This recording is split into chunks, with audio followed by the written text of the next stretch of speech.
সকাল 8:30। রাইহান বসার ঘরে মোবাইল হাতে ব্যস্ত। মেঝেতে পাটি পাতা। রোদ এসে পড়েছে জানালা দিয়ে। মা রান্নাঘরে রয়েছেন ব্যস্ত। বাবা নামাজ পড়ে বাড়ি ফিরছেন। আর এইভাবেই শুরু হয় আজকের গল্প। এক বাবা ও ছেলের সুন্দর ইসলামিক শিক্ষা আদান প্রদানের মুহূর্ত।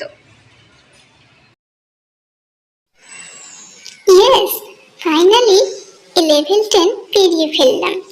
এখন তো নতুন গেম আনলক হবে। আমি নতুন গেমটাও খেলতে পারবো এখন। কি ব্যাপার রাইহান, তোমাকে এত খুশি দেখছি? সকাল সকাল এত উত্তেজনা কিসের? হ্যাঁ বাবা, এই গেমটা খুব কঠিন ছিল।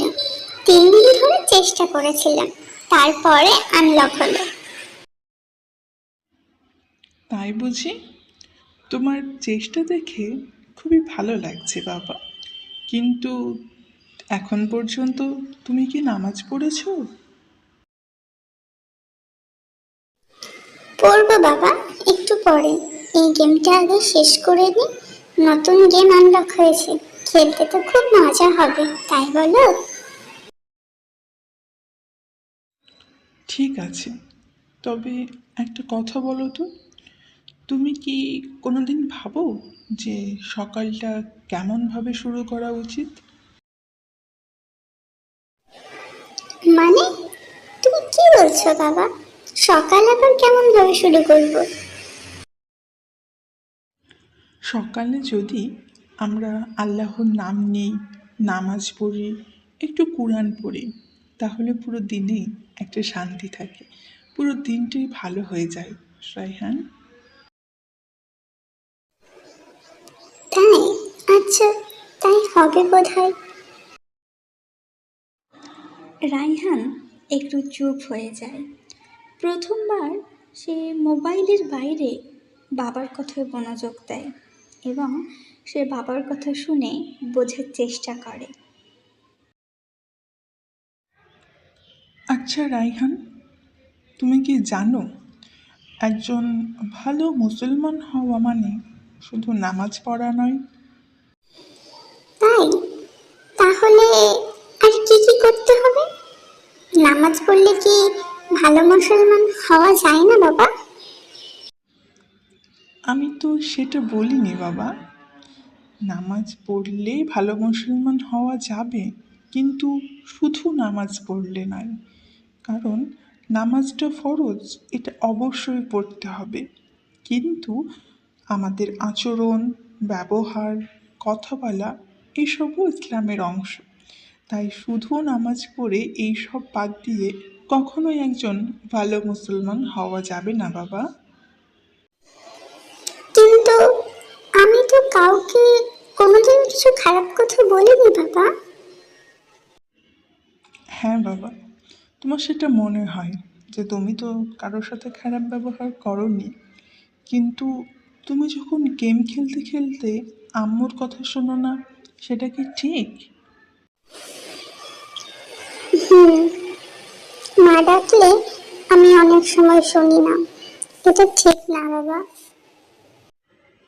হ্যাঁ রাইহান, এই জিনিসটাই ঠিক করতে হবে।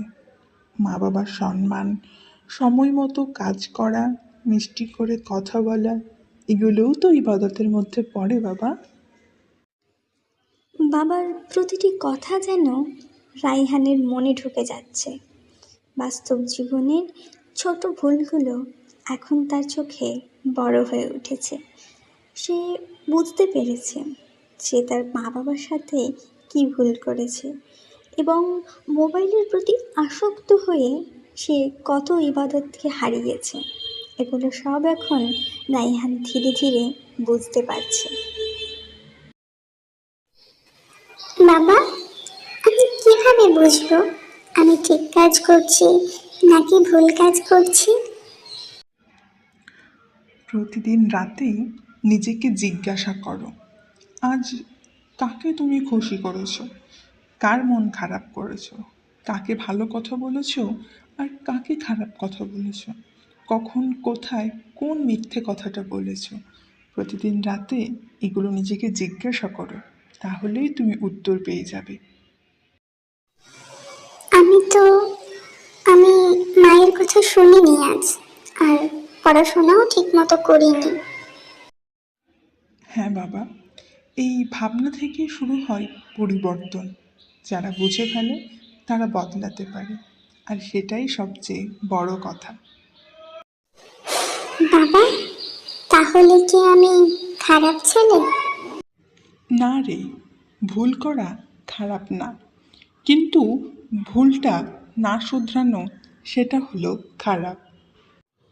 বন্ধুরা, ভালো মুসলিম মানে কেবল ফরজ আদায় নয়, বরং জীবনের প্রতিটি জায়গায় সুন্দর ব্যবহারের প্রতিফলন। এই কথাটা রায়হান বুঝতে শুরু করে। আজকে দেখি তুই নিজেই খেলনা গুছিয়ে রাখলে, কি ব্যাপার? কিছুই না মা, আমি ভাবলাম শুধু নামাজ পড়লেই তো আর সব কিছু হয় না। বাবা বলেছে ভালো ব্যবহার, মায়ের কথা শোনা, এগুলোও তো ইবাদত। তোর বাবা একদম ঠিক বলেছে। আল্লাহ ভালো ব্যবহার করা মানুষদের বেশি পছন্দ করে। আমি চেষ্টা করব মা, সময় মতো পড়া, তোমার কথা শোনা, গেম কম খেলা। মাশাআল্লাহ, আমার ছেলে যদি এমন থাকে তাহলে আমি তো দোয়া করতেই থাকবো। আল্লাহ যেন তোকে সঠিক পথে রাখে বাবা। গল্পটা এখানেই শেষ। না না, গল্পটা এখানে শেষ নয়। এটি ছিল রায়হানের একটা নতুন শুরুর দিন। ভালো মুসলিম হওয়ার জন্য দরকার ভালো ইবাদত, ভালো চরিত্র আর ভালো উদ্দেশ্য। তাই আসুন আমরা সবাই মিলে চেষ্টা করি। আমিন।